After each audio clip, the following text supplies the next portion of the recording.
Here's the reality, guys. Ready for it? Islam is taking over the world. After I converted, I felt closer to Jesus than when I was a Christian. Repeat that again. They're taking over. The Caliphate. Okay, hold on. Hey, the Caliphate. Is that like... Well, there's white people in there. There's people that, by the way, don't even know how to wear the freaking hijab. Actually, with this new bill, once you threaten an American's free speech, you might as well have attacked baseball. So this bill is dangerous and unconstitutional and wrong on every level. Islam speaks about Jesus. Your Quran, say of the birth of our dear Lord Jesus Christ. We know there are many benefits to the use of black seed. That's why I use the black seed by Tasneem. And 50% of the profits from your order will go towards establishing the Deen Center, the Masjid and Mega Dawah Center. Use promo code TheDeenShow for 15% off. Assalamu alaikum. Greetings and peace. How are you guys doing? I have a exciting program for you. Not only are we going to be talking with Sheikh Makhil Smith, who's the author of two really good books, Heart and Mind, Hearing Becomes Listening. He's also a former Baptist, Catholic also. And people have been sending me at the same time a lot of these clips that have been recently coming out from the PBD podcast. You know, Islam is taking over the world. PBD, because they know that we got to meet Patrick bin David, had some good things to say about him. And now it's quite a twist now, the direction that they're going. We're going to go ahead and cover with our guests some of the things that just came out. I want to thank people who've been sending me some of these for these latest ones. Omar, who's also a fan of the PBD podcast. For a lot of Muslims, that's changing now. That's a big demographic that Patrick's got to really think about that they're losing here. So let's get into this program. Sheikh Makhil Smith.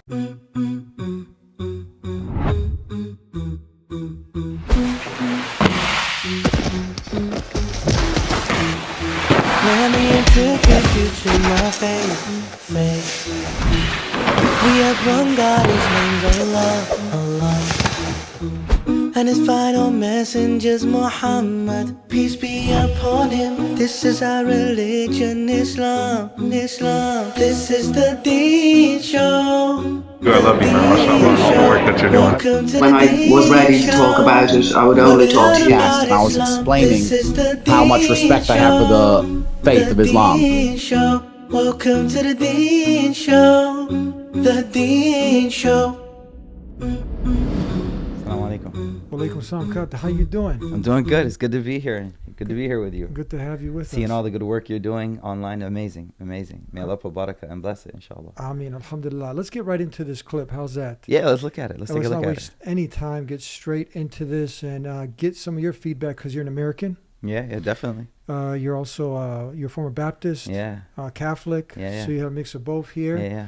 And you're studied the Deen, alhamdulillah. Born, bred, and raised American.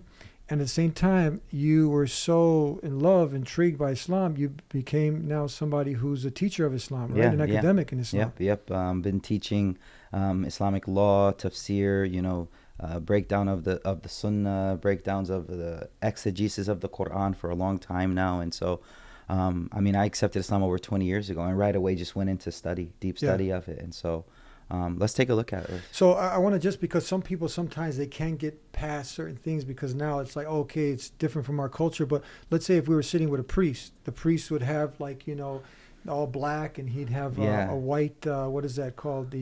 Not sure. By the tie here area. Yeah. Let's say if you had who he had recently, Mar, the bishop. Okay. He's got the Orthodox thing. Yeah. So how would you define this? Oh, this is just a kind of traditional Arabic kind of like thobe. With my kufi on the kufi or the head is kind of something that many Muslims wear to represent their Islam and just kind of close to the way of the Prophet ﷺ. A lot of people like to dress in that way. And you didn't become Arab now, did you? Because a lot of people say, "Oh, you're Muslim, you're Arab." My name is Michael Smith, man. Michael Smith. Yeah, as apple pie in baseball, man. That's American, right? All right. And then let's get into this. Here's the reality, guys. Ready for it? Islam is taking over the world. Right here. Okay, so pause it right there. This Islam has taken over the world kind of narrative. It's an old narrative, man. It goes Orientalism back, like way back. This kind of like make Islam the monster, right? Make Islam evil, make everyone scared of it. It's a very old tactic. Islam doesn't have global domination an agenda. Islam wants to allow people to see the truth. What did the Prophet, peace and blessings be upon him, teach? What did all of the prophets, peace and blessings be All upon the them? prophets. Going all the way back to Adam. Jesus, one of them? I often tell some people, and I don't want people to misunderstand this, I often tell people that after I converted, I felt closer to Jesus than when I was a Christian. Repeat that again. Okay, so after you converted to you Islam, what? I felt closer to Jesus. Why? Let me say why. Because I felt as if Christianity Somebody was... pay you to say that? Nah, bro. This is just my heart, man. I mean, when you objectively look at what Islam is teaching, you'll see what I'm saying. What I meant was that I felt that Christianity, for me, it was a religion about Jesus, but Islam was a religion of Jesus. What did he actually do? How did he live? I would read verses of the Bible about how he lived, what he ate, his diet, his way of prayer, right? And when I converted to Islam, this is over 20 years ago now, I felt closer. I felt even closer, right? And that's deep. You felt closer to Jesus, felt peace be upon him. Yes. As a Muslim. Yes, because it wasn't about worshiping him. It was about following a way that he had laid down, not making him the objective of that. Right. And that's what people kind of have lost sight of. But let me get back to this video, please. Right? This kind of idea that Islam is taking over, it kind of puts people on guard. They don't want to objectively look at it because you just made it evil. You made it something that's trying to take. No one wants to be taken over, no matter what it is. So by saying Islam is taking over, what does he mean? Most of them, they go down the route of, population. Muslim families are typically bigger. The Western secular model is kind of highlighting, have one kid and a dog, you're good to go. Yes. Right? Our friend Patrick, he often is saying this, that now you need to have more kids. Yeah. This is the competition. Muslims are having so many kids. Yeah. That's definitely, the numbers are there for sure. Like you can't deny the fact. It's a good thing having families. Yeah, exactly. Because Islam, the prophetic model of our Prophet Muhammad and all of the prophets, was a model of caring for the immediate family, having taking care, investing in that next generation. And I think the individualistic society, what happens is it's all about me. What am I going to accomplish? Having children, raising children takes a level of sacrifice from yourself. Right? I'm a father of 3. I understand. It's just not about my own progress. It's about investing in the progress of another generation. And the more children you have, it becomes it's a challenge, like everyone knows. So this idea, like Islam is taking over, I think right away we can recognize he's putting everyone in a defensive mode. Islam is taking over. Why? Because some kids were praying on campus. Prayer on campus is now a sign that Islam is taking over the world. I think there's a problem with that. Let's continue on here. They've already taken over the Middle East. We've seen that. They've taken over Europe. Do you see what's going on in France? Time out right here. What does that mean? Let's be specific. What are you saying happening in France, Germany? Like, what are the specific things? You're just naming different places. What's happening in each of those places so that we can discuss that, right? That's very important. This is the objection we have because Patrick has my number, and he had before a Muslim and also Christian.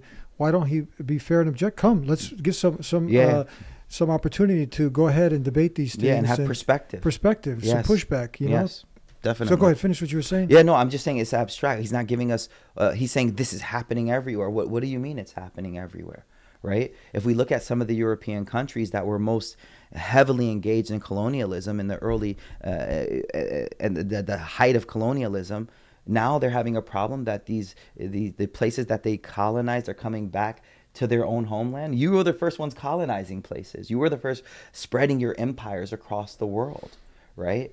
And so I think it's very interesting, the perspective he's taking. Let's keep going. In London, in UK, in Germany, in the Netherlands, all over Sweden, all over Europe, they're taking over. The Caliphate. Okay, hold on. Hey, the Caliphate. He's throwing out buzzwords. Literally just throwing out buzzwords. The Caliphate. What about it? Like, can you explain that? You can't just throw out a word and just expect. I was like, oh, okay, yeah, the Caliphate. What about it? What are you trying to say? Oh, the Pope. Oh, the exactly what I'm trying to say. It's very shallow. It's very shallow. Yes, but it's these buzzwords, and now it just creates people are just like, okay, it creates this tension. Yeah. So here's my recommendation to people. My recommendation is to go and talk to people face to face interact with another human being that shares a slightly different perspective with you. Sit with them, converse with them, understand them, look into their eyes. This is our prophet taught a method of dialogue. A lot of my research, as you mentioned, my 2 books, When Hearing Becomes Listening and With the Heart in Mind, I speak about this prophetic method of connection.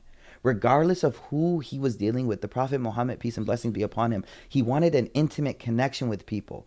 So as long as we keep otherizing people, we're never going to have understanding between us, right? This is deep. We have to connect. And so instead of listening to people talk about other people, why don't you go and you yourself interact and meet them? Let's talk, man. Right? Why don't you go to a campus and go there, speak to them, explain? Like they have these things that are called like listening sessions, which are pretty interesting, right? It's let us listen and hear your perspective, right? You should now listen to our perspective. And what happens is sometimes we'll realize that there's so much that we overlap in and truly agree with.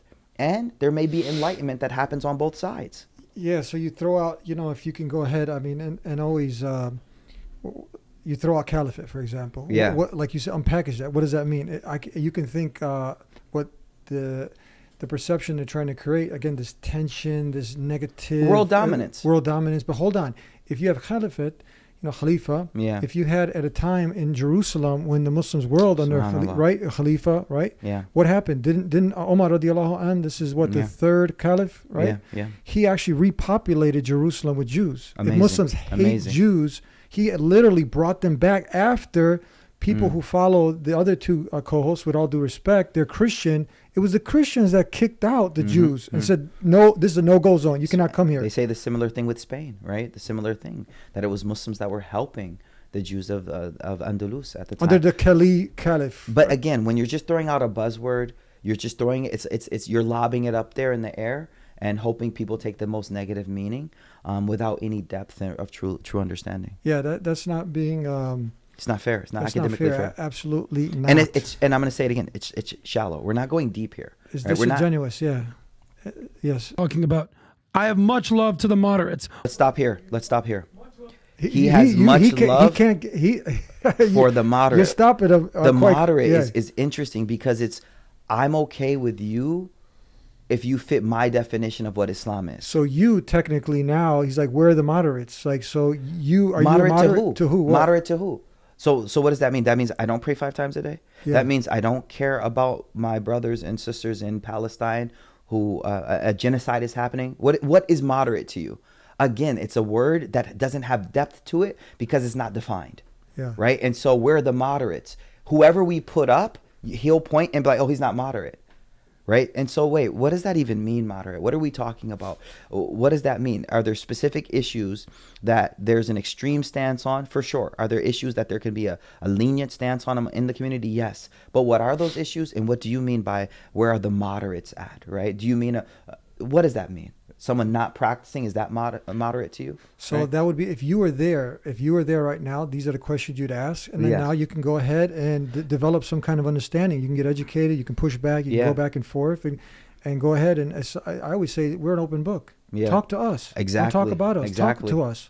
And if we look at the vast majority or all of those protesting from the Muslim community in the encampments around the country today, these are nonviolent protests. These are moderate Muslims. If in my understanding of the word moderate, these are people who love humanity. They love their Muslim brothers and sisters. They're tired of unchecked militaristic aggression against a defenseless population. And they're upset that the people is just turning a blind eye and letting history repeat itself. And so that word moderate to me. So let's listen to him for a bit. Much love to the moderate Muslims out there. Respect to you. But where are they? But speak up. Can I ask you a question on it? Because when you say you could talk about be anti-Semitic and anti-Jewish and nothing happens and it's totally cool. I think in this sense, because it's Israel, from what I'm seeing from the setup from China and Soros. But I mean, if Kanye or anybody else, all these people mention anything about, Jews run the world, they get canceled. So you can't say that it's not right. No, they don't get canceled. No, what do you mean? Kanye? They're corporations that chose to do business with them. Yeah. So this is quite interesting. I mean, the other person is kind of pushing back that we've already had a culture in America and in the West of the cultural, stigma or the evil of speaking against any demographic in a derogatory way, especially against the Jewish population. And what he's saying here is pretty deep. It's like, wait, there was already a status quo of being anti-Semitic, speaking straight up against one demographic, specifically the Jewish community, in a derogatory way. You were already getting canceled for that. So I think he's leading the way towards this bill that came, which kind of redefines anti-Semitism completely. And then the pushback is now, oh, you're not canceled for speaking against Israel. It's just follow the money. Your corporation, cut you off. But I think he's pushing back, saying there was already a standard. We already had a general understanding in America of what it meant to be anti-Semite, right? So, again, let's keep listening. But I think what he's pointing out there is we already understood that. But here's the problem. They're moving the goalpost. What's happening now is a redefinition of anti-Semitism to be synonymous with a criticism of the government policies of a country. That doesn't make sense. Yeah. We should all be able to objectively criticize if a country is doing something wrong. And to just label it as anti-Semitism, to truly criticize and to question whether something is ethically right or wrong, no one is right just because of who they are. It's about the actions. It's about what you're doing as a country, as a nation, your policy towards another people that judges whether you are right or wrong. No one has a monopoly on truth, and everyone should be subject to be questioned. Why are you guys committing genocide? Why are you wiping out a population of defenseless people? What's going on? What's the reason for that? So now you're going to end up getting labeled if you question now, because the slogan was never again, right? So now we're seeing something happen here, a Holocaust. This is happening, right before our eyes. Right, kids pulling out body parts, right? crazy. Where's your love of Jesus and his way, which he's talking about, love your neighbor, love, love, love, blessed are the peacemakers. And people were like Candace Owens, you've heard of her, when she speaks out, she gets canned, now fired. Yeah.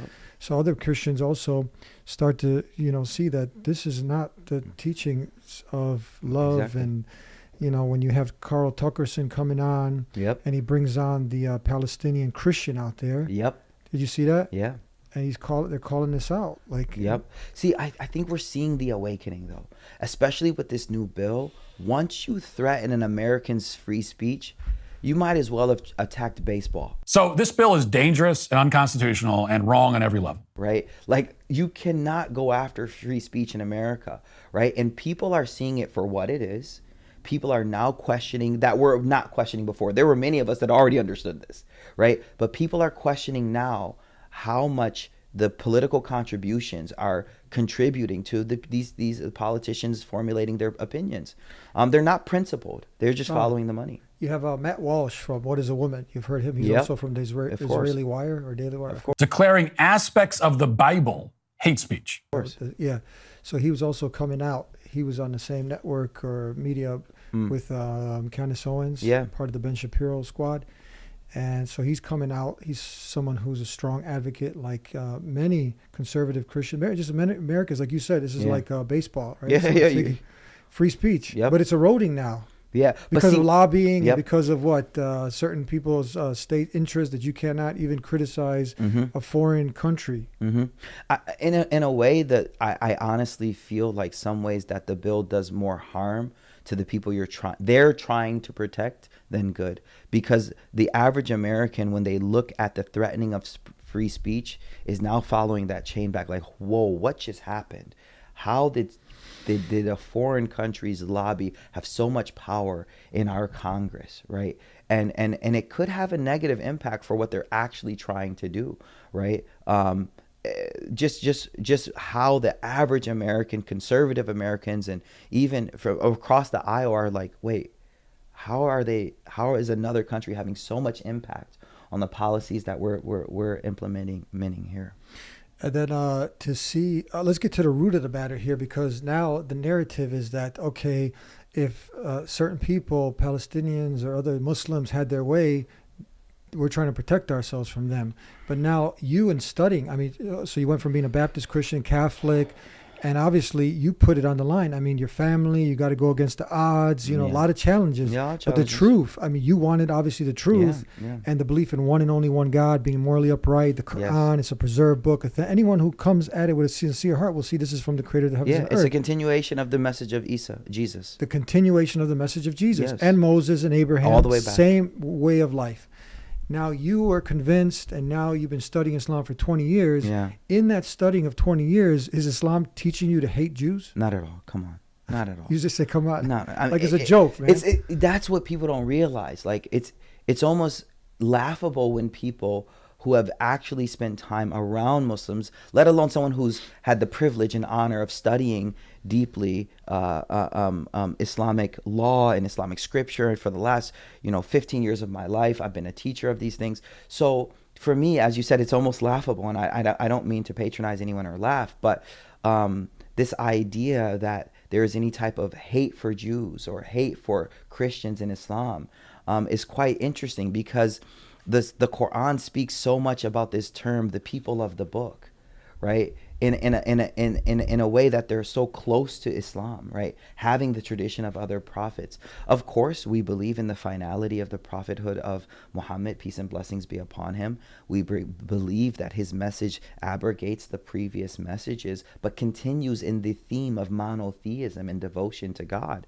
But this kind of a world dominance view of Islam having this ultra low key agenda, it's funny. It's just laughable. And what's not funny about it, low key, is the number of people that are just influenced by such shallow dialogue like we're witnessing here. And so my recommendation to those people.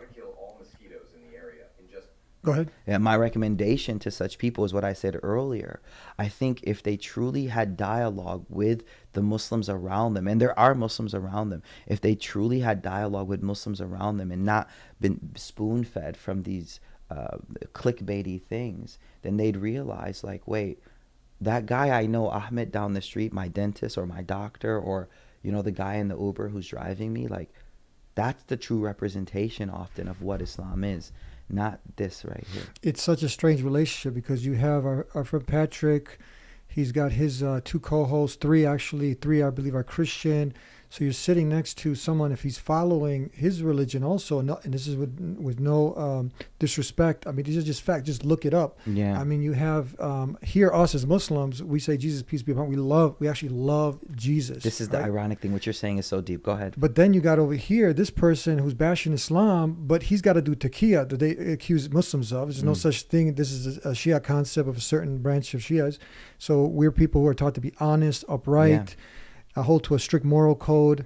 So here, if he's going to actually, imagine your co-host is someone who, if he's following tenets of Judaism, he hates Jesus, right? He thinks that. But now you can't say that. You can't say that, but that's what it actually says. That's the text, right? Listen to this. This is from the Talmud, and this is where Jesus Christ, our Lord and Savior, is being boiled in hot excrement. Like, you can't deny what's there. Yeah. But now this is interesting because they don't want us talking about that. That's the thing now. That's what's so interesting. They want to shut down the conversation. What's crazy about our tradition is, without going deep into the history, there was a moment when the early Muslim community, they migrated to Abyssinia in order to flee the persecution they were going through, which was a Christian country, and they were questioned about what they believe in Jesus. And Ja'far, who was the cousin of the Prophet, peace and blessings be upon him, may Allah be pleased with them, all of the companions of the Prophet, he gave this beautiful speech about who Jesus was. And it left the Christian priest in that gathering, history tells us, weeping and awing in the beauty in which, and the reverence with which Islam speaks about Jesus. Your Quran, say of the birth of our dear Lord Jesus Christ. In the name of God, most gracious, most merciful. Relate in the book the story of Mary, how she withdrew from her family to a place in the east, how we sent to her our angel Gabriel, who said, I am a messenger from your God, to announce the birth of a holy son to you. She said, how shall I, Mary, have a son when no man has touched me? And Gabriel replied, for your Lord says, it will happen. we appoint him as a sign unto man and a mercy from us. About Jesus, right? Peace and blessings be upon him. That is truly what's in our book. That is what's in our history. We love Isa, alayhi salam, Jesus.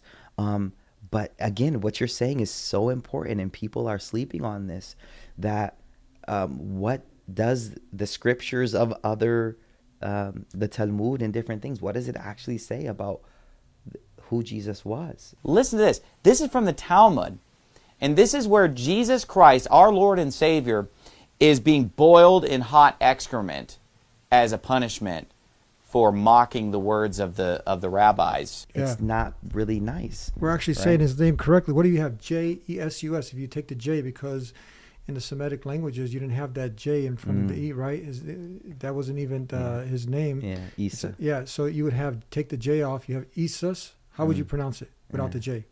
E-S-U-S. Ah, yes, that's beautiful. What do you have? Yeah, How do you I never pronounce noticed that. Wow. Isus. Yeah. Isa. Yeah. We love Isa, Jesus. Let's go to this next clip here. This is the original one that was sent, and then this one came out. All this stuff is developing. Yeah. And then this is with the protest that's happening and free speech being eroded. There was a video you showed me about in UCLA. What were they doing in UCLA? There was a bunch of protesters that were hundreds of students converting to Islam and participating in an Islamic call to prayer at UCLA on the lawn. I sent it to Rob. Okay, let's stop for a moment. Okay. First of all, we could talk about the aspect of whether it's accurate or not. And we could talk about that. But before that, here's the question. So what? Religious freedom. What, like, from an American perspective, the right to religion, the right to believe what you want to believe. But again, it's a double standard. So what if a lot of people are accepting Islam?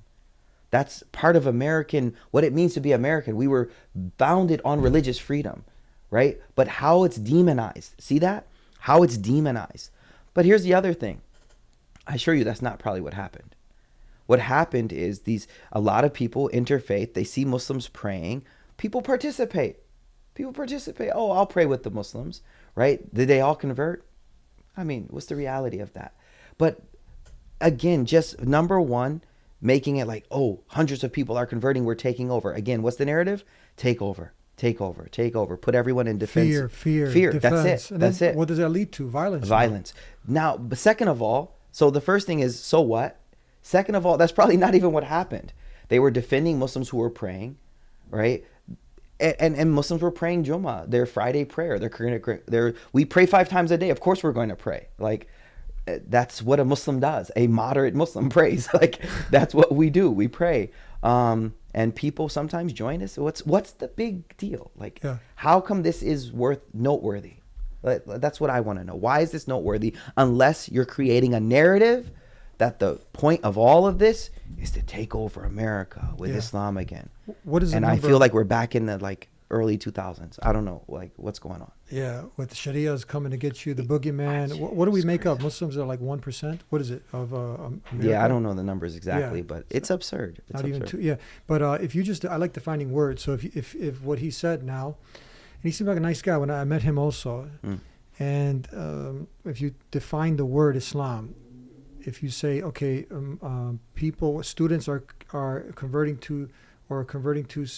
People are accepting submission to the will of God, because and having peace, because that's what Islam literally means, doesn't it? Yeah. Peace acquired by submitting your will to the will of God. Yeah, what he means is they're changing their worldview to becoming a Muslim worldview, and that's problematic for the West. Yeah. This is age-old Orientalism again. But the same show was actually aligning, right? They were bringing on Andrew Tate, Khabib, and the whole thing with a man could be a woman be a man. And they were really liking that Islam was the last stronghold with all of the sexualization of children, the moral code of Islam. Now it's kind of... You know why it changed? Why? It's changing because the global community has now awakened to the realization that what Israel is doing in Palestine is genocide. And so now we can't at all show any softness. We have to go to our other allies, right? We have to just defend them tooth and nail. And we need to. The Quran says, and I'll read the Arabic and then translate it if that's okay. Yeah, absolutely. Ya ayyuha alladhina amanu kunu qawwamina bil qist shuhada ala walau shuhada lillah walau ala anfusikum.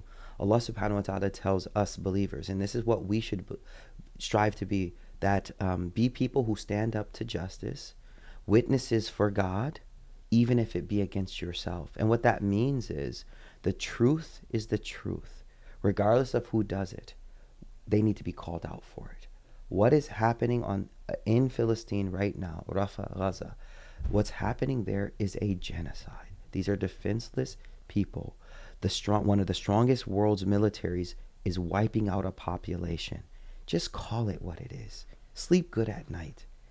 Realize that you spoke truth in a tough moment, right? It doesn't matter who does it.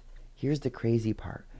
The thing people are having trouble with is that the victims in World War II are now the oppressive nation. Not all. I am by no means saying all. What I'm saying is that this state that was created as a result of World War II are now the perpetrators of injustice. And people have to be strong enough to go, you were oppressed, but now what you're doing is wrong.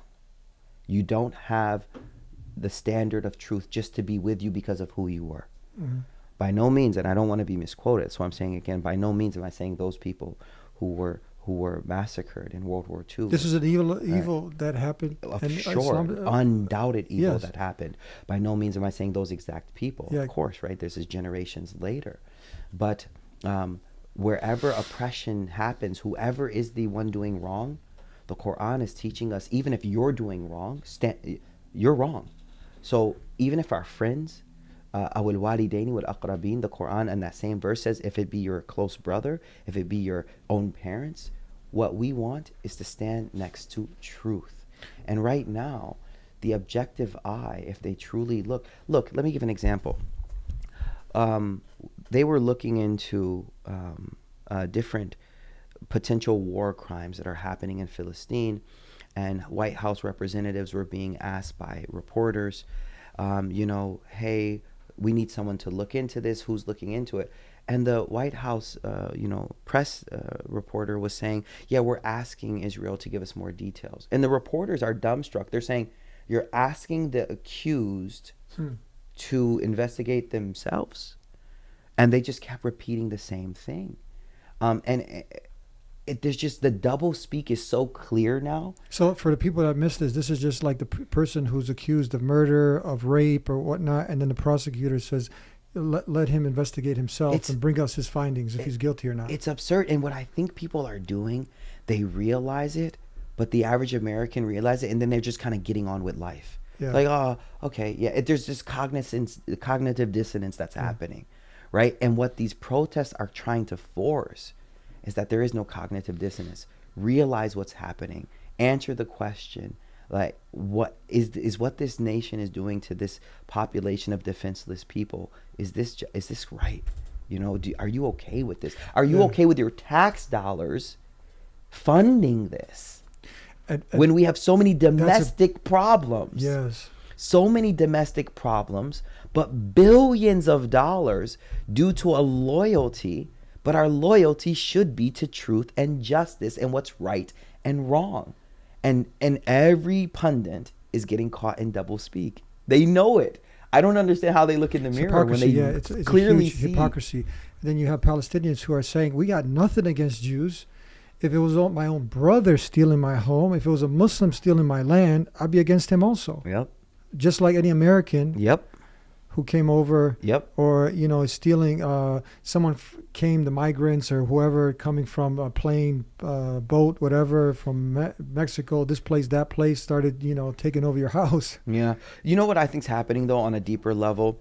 I think like the evangelicals have for a long time, well before October 7th, have been pushing a narrative that the evangelical sector should love the cause of Israel, because if they get their job done, Jesus comes back. right? There's a conflict. Yeah, that's the engineering of prophecies, I call it. Yeah, like this whole so it's really interesting when you talk to. But I want to speak on a positive note for a moment. Yeah, I was, we had a group chat, a Zoom call last week, and there were a number of prominent Christian, African American Christian priests, pastors, deacons, religious leaders, who are all in all of their churches preaching and talking about the plight of Philistine openly. Yes. Openly. So we're seeing a shift. People are realizing, like, people with eyes see. They're seeing what's going on. Yeah. This is that when I had a Christian senior pastor out, he broke down this dispensationalism, the rapture, and Scofield Bible. I want people to look into this. So you had the Cyrus Scofield. He was a con man, and he got these teachings from John Nelson Darby, these outside, really far extreme teachings from Christianity. Okay. And then he took these and he started preaching on people like end times prophecies and whatnot. Then he got funded by the Zionist American organization. They took him to the UK, Oxford Printing Press, printed the Scofield Bible. And now you have the exegesis of certain verses that they're connecting them to this modern state of Israel. You heard about that? A little bit. 1 million copies for free. Then you had the late great Planet Earth and other series, 40 million copies. So the pastor's telling us that this was a well-funded effort to go ahead and push this propaganda through the Scofield Bible. Now the Christian, who's all about love, love, love, and love your neighbor, love for humanity, Jesus, Prince of Peace, and all this stuff, now he's led to believe, programmed to believe that this is part of their aqidah, this is part of their belief to support this, when actually it's not. For the first 1,800 years of Christianity, it didn't exist. So this is a new phenomenon that's happening. So hopefully our Christian friends and neighbors can go investigate this, and they can start speaking out also, because you actually have more Zionists than you have Christian Zionists. And now they're trying to engineer this whole virgin cow, the heifer, I mean, that's crazy. the red cow to take over Masjid al-Aqsa, and you know about this, right? I'm familiar it gets with deep. Yeah, it's really interesting. Let's go ahead and let it play, and then oil under, big oil. He loves oils. Is that like? Well, there's white people in there. There's people that, by the way, don't even know how to wear the freaking hijab. You guys not Time out. Stop here. Yes. It's even painful. It gets you're getting frustrated. There's white people. What does that mean? Yeah. So they're very shallow. It's almost because that insinuates that this is an Arab. This is for brown black people. What do white people do? I'm actually like, anyone with a slight level of intelligence is like, what is white? What is black in Islam? Like, are there? I don't even know where to start. I'm so sorry. It's just because there's white people there. Do you know what Palestinians look like? Do you know what people from Lebanon, Syria look like? Have you seen? This is, again, that I'm telling people to meet people, because when you see a red-haired Palestinian kid, you're gonna be like, oh wow, right? When you see this, there's white people there. That's such an Bosnia, countries that are Eastern Europe. The brother who sent me this video, he's from from Syria. He looks white. That's like that. This is so shallow. This is so like bottom feeder. Like like people bottom feeder. Like, there's white people there. Like, come on, guys. Come on, guys. Do better than that. These are Muslims praying. Look, they're telling them not to record. Now what? These are Muslims praying. What's the big deal? And it's funny. Look, the white people just sitting there. They have no idea what's going on. Well, what is this? Like, they're praying? They're praying. I don't have a problem with that. No, but some people... Look, you notice he has to balance. Some people, the white people that are just there... By the way, you know what I would say? You know what I would say? Here's what I would say. Christians, why don't you go pray as well? Oh, yeah, you'll never see a them. Christian, why don't you... Whoa. Hold on. What does he mean by that? So here you see the main host kind of in a tough place, because he realized how shallow what the guy is saying. Like, the footage they're showing shows nothing. It shows people sitting down watching Muslims pray. So it actually praying like Jesus, actually. Yeah, and so that's a whole nother. That's a whole different. Like I told you, Matthew 26:39, and he went a little further, fell on his face, and prayed to God. Jesus prayed like this. You should be praying like we're praying. Remember when I told you, like, when I converted, I felt closer to Jesus than before.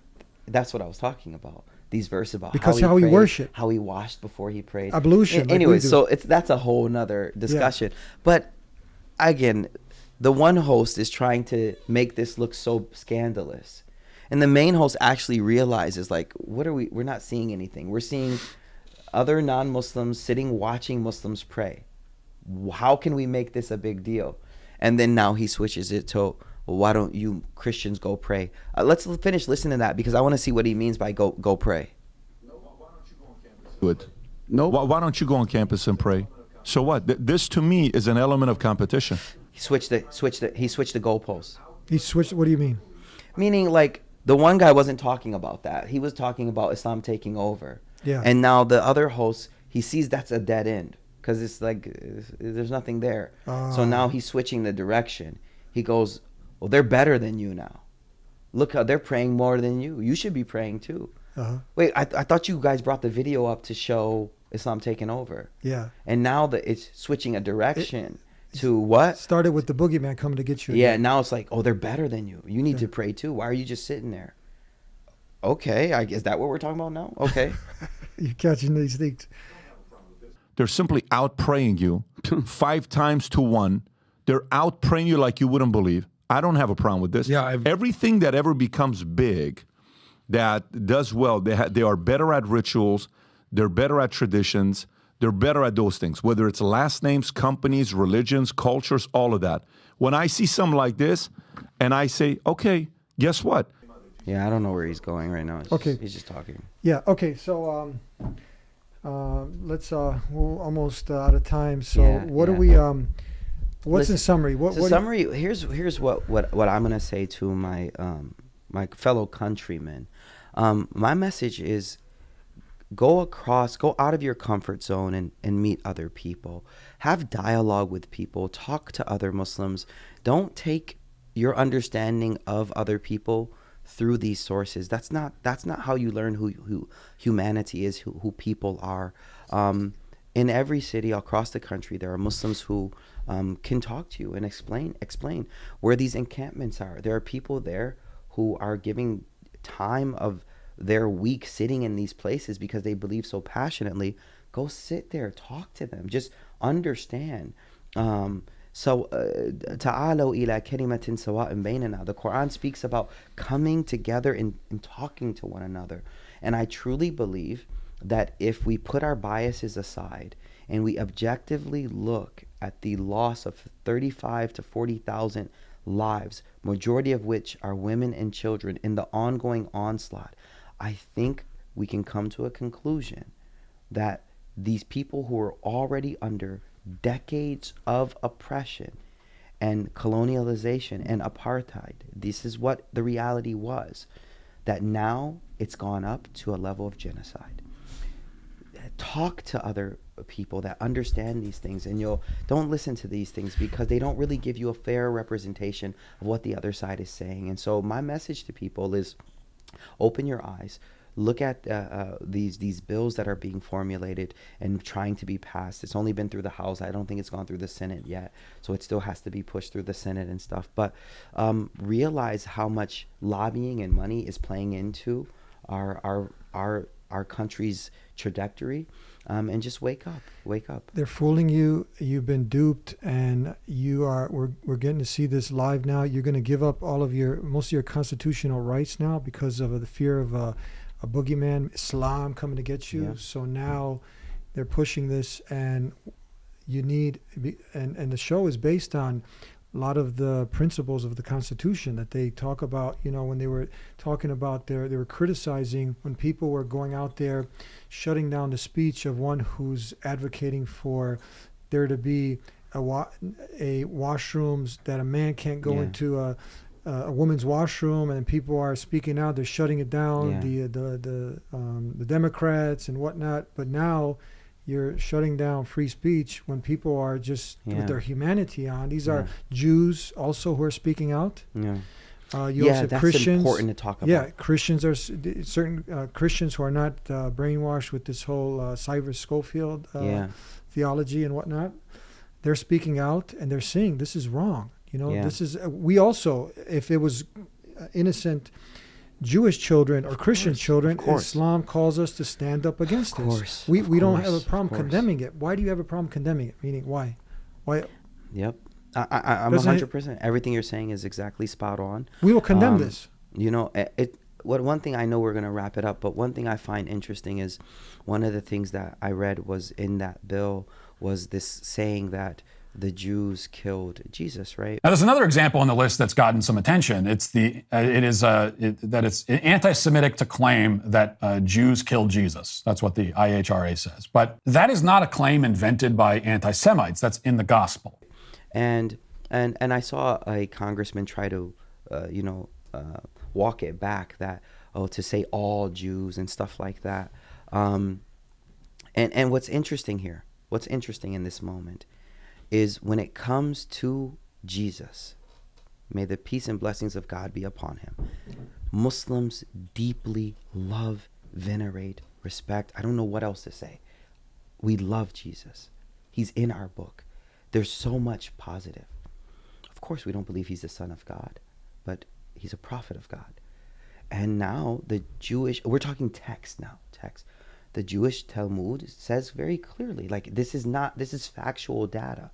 But now we can't say that anymore if this bill is passed. We can't say that. It's like opening the Quran and saying here that that there's a chapter named after Jesus' mother. It's factual. It's there. It's there. It's chapter 19 of the Quran, right? It's there. The chapter of Mary. The mother of Jesus. We're not hiding it. It's there. Go look what it says. So what's happening now is the part of their belief system, which should make a Christian unsettled, is being forbidden to be said anymore. Do you understand where I'm going with this? Yes. Whereas that is actually what they believe. They don't like Jesus, quite frankly, right? Like they did not, right? And that's where they're going to say, well, you can't say that now because you're painting a wide brush on everyone. Okay. Historically, a group of Jews were the ones who killed or attempted to kill Jesus, right? And their Talmud speaks in a negative light of him. That is factual data. And the Muslims, just factual data, no spin here, guys. The Muslims love Jesus and the Virgin Mary, mother of Jesus. That's just factual data. Can you say without a doubt that it is anti-Islam to be anti-Jewish? Of course. Because yes. And I'll give evidence. Like, you correct me if I'm wrong, right? You've been teaching for 20 years. Because Moses, by ethnicity, they were Jews, right? But by faith, they were ones who submitted their will to God. So they were Muslim. Mm-hmm. So to be anti-Jewish is to be what? Anti-Mary, anti-Jesus. To be anti-Semitic is anti-Palestinian. Arabs and Palestinians are Semitic people. Let me answer your question more direct on. You asked me, is it anti-Islam to be anti-Jew? And I'll say this straightforward, unequivocally, very clearly. When Prophet Muhammad arrived in Medina, there was a community of Jews already living there. Yes. He formed a treaty with them, and he called... The Medina Charter, yes. He called us all ummatan wahida. Now, in English, that means we are one nation. One nation. That's our prophet doing that. Kind of goes with one nation under God. It's in our books. Before the Constitution. Okay. That is really profound. Ummatan wahidatan. It says it clear. We are ummatan wahida. So long that we uphold justice and we are not treacherous and we do not break the covenant. We are all one nation. Mm-hmm. The problem is not Judaism. Come on. The problem is colonialism and Zionism. This is my right to take this land from you. That's the issue. That's the problem. The God-given right that this is mine. That feeds into that white supremacy stuff too, right? So again, I hope that our listeners, I hope I'm not preaching to the choir, I hope that there are people from different denominations that listen to this and find it within themselves to, dialogue with other Muslims and get a fair view and perspective, and to not be spoon-fed by this bottom feeder content. This is not deep stuff. This is not academically sound. It's not deep. They're just throwing stuff in. Literally, you throw something on the wall, see if it sticks. That's what's happening here. Yeah. And unfortunately, I'm looking at the view count. How many 80,000 people just sat there and listened to someone throw stuff on the wall and see if it sticks. And you could have spent that time talking to an actual human being. Come visit the Muslim. Come to the mosque. Come. You can call us 1-800-662-4752. We got a hotline. You can go and ask questions. Before we conclude, also, you as a Baptist Christian, also a Catholic, And now also one of the talking points that they like to mention is that now someone who, they make this subtle and sometimes even direct, that if someone accepts Islam, if you're someone who's supporting or your humanity's on and you don't want to see babies dying, that somehow you're anti-America, and you now, Michael Smith, now that you've accepted Islam, are you like anti-American? Are you are you like against your country? The spirit of America has always been the ability to challenge what's happening on all levels.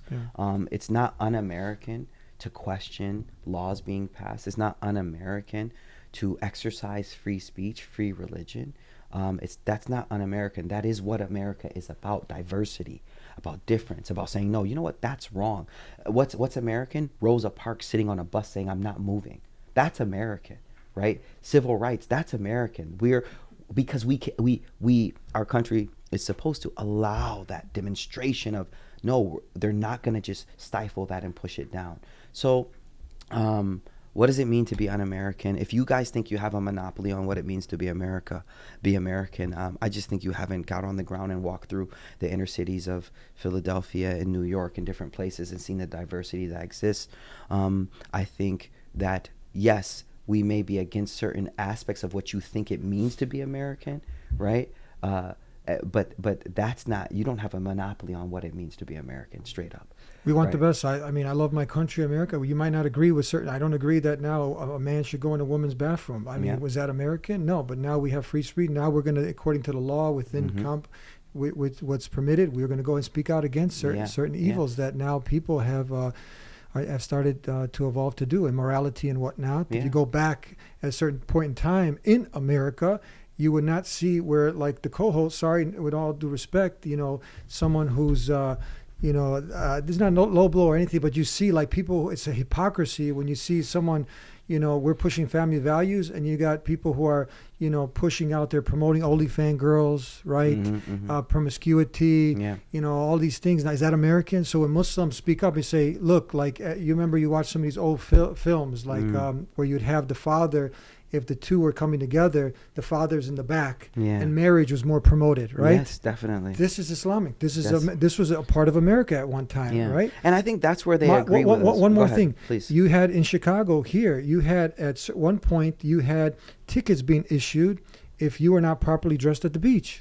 Wow. That was in Chicago. You can see the men wearing tank tops and the women also not being, Well, even till today, there's something called indecent exposure. Indecent exposure. Well, it just keeps getting. We can go deeper into it, but right, there's an idea. Yeah. I mean, that's another rabbit hole to talk about. But the idea of like there's a level of shame at some level. The fact that there are laws on indecent exposure shows that we understand as a human being that there's some level of exposure that is too much. But all that changes is over time, that standard changes. But you already have laws that there's a such thing as indecent. So decency, indecence, these are relative terms that kind of shift over time. And who gave you the right now to monopolize? Now you are holding out what's American, what's not, and who's American, who's not, and whatnot. Yeah, so these what's the hard part is, the people he's showing in those videos praying, these college students, young Muslim, these are sometimes third generation Americans, right? That's why a lot of this goes back to immigration too. A lot of it goes back to xenophobia, right? A lot of it goes back to xenophobia because as we see the rates of the family growth rates, what's the term? I'm sorry, but the rate at which certain demographics are reproducing is outstretching the rate of reproduction in other demographics, right? And so there's a threat. People feel threatened, right? But there's nothing to be afraid of. Like that's what we have to understand, and that's what we have to talk about. Tell us, what was it finally you felt closer to Jesus? Michael Smith, former Christian, obviously now. What was it at the end that finally had you accept submission to the will of the Creator, not the creation? Oh man, well this is Islam. I know we're at the end of our show here, so I'm going to give the short version of it. I honestly, and I don't mean to offend anyone, but I have always felt as I was studying Christianity that it was rather confusing. The nature of God was confusing. The Trinity and the nature of who Jesus was. I find a lot of doublespeak when they people say Lord, they say attach Lord to Jesus Christ, or they pray to Jesus Christ. I think some people will outright say he is God. No, he's the Son of God. You know, there's a lot of haziness there, even amongst certain denominations, of what the nature of Jesus was. And I felt, as I studied Islam, that it was just crystal clear who Jesus was, who God was, who prophets were, and the role and function that they served. As a Muslim, we worship one God. We believe in all the prophets. The prophets come and give us a message. We follow that message to the T, because that's what the prophets brought us. It's a struggle. Some days you're weaker, some days you're stronger. But that's the struggle of life, to be upright. And for me, I'll say it was the Quran. I read the Quran, and it just spoke to me. It was familiar to me. It was familiar but clarifying, right? Familiar but clarifying. I converted right after September 11th. And I think one thing that helped me a lot, there wasn't a lot of internet at that time. I don't remember, it was way back in the day. And I just dealt with people. I talked to people. I read the Quran myself. I talked to people. Yeah, that's pretty much it.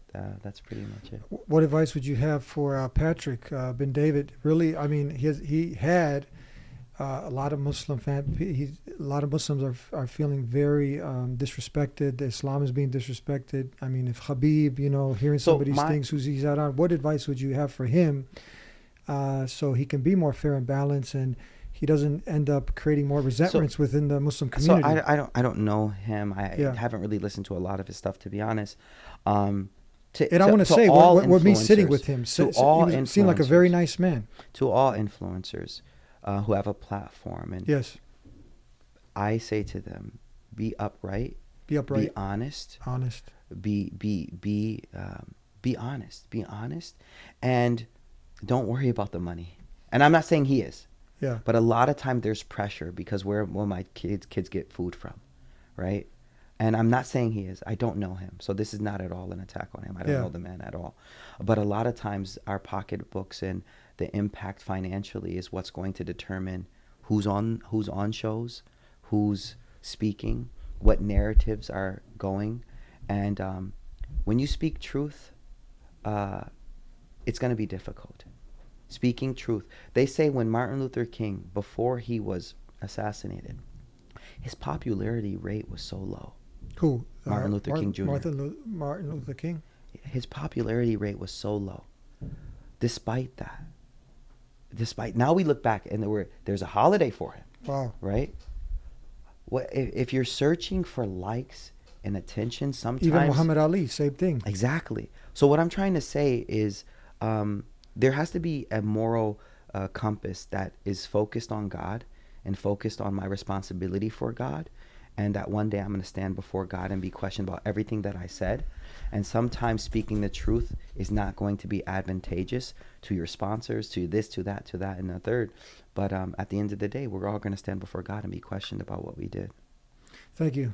Thank you for helping us to go over this latest developments with this. Hopefully they can benefit from this, and most importantly, the people viewing, and they can get a different perspective. No, it's amazing. I love it. My research, my book that I've written, When Hearing Becomes Listening, and With the Heart in Mind, they're all about the prophetic model of it, connecting with people, and how important it is to connect with one another. And so when we see everyone polarizing, more than ever, we need to come together and really just understand each other. Those two books are With the Heart in Mind, and When Hearing Becomes Listening. And where can people get those books? Google it, it'll come up. It'll come up, yeah. Thank you. Jazakallah khair. Thank you. Jazakallah khair.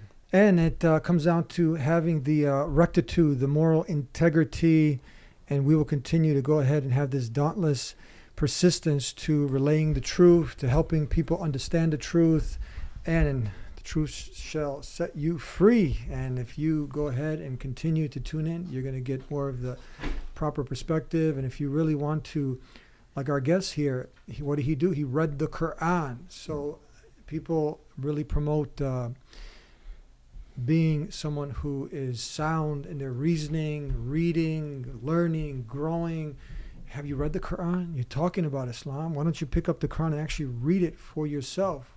Get a good copy of the Quran. The translation is only one version, and we'll give you that for free at TheDeenShow.com. Go ahead, we'll get it to you, take care of everything, so you can go ahead and see and judge for yourself. And if you have any questions, don't be a keyboard warrior. Call us, 1-800-662-ISLAM. That's again, 1-800-662-4752. Ask those tough questions and see for yourself, and try to set up a meeting with a Muslim, visit a mosque. You see, it's not a bomb-making factory, and don't fall for this nonsense that they're programming you with. The Islam, Muslims are the boogeyman coming to get you. Far from that. We are here to better our communities, our societies, our families. Subscribe if you haven't already. We'll see you next time. Until then, peace be with you. Assalamu alaikum. Eddie is taking this amana of the people very seriously. He was just sharing a story with me that they had some benches inside that needed to be moved, and Eddie together, father and son, were lifting these benches. Join us in this project, inshallah, so we can establish a beautiful Deen Center.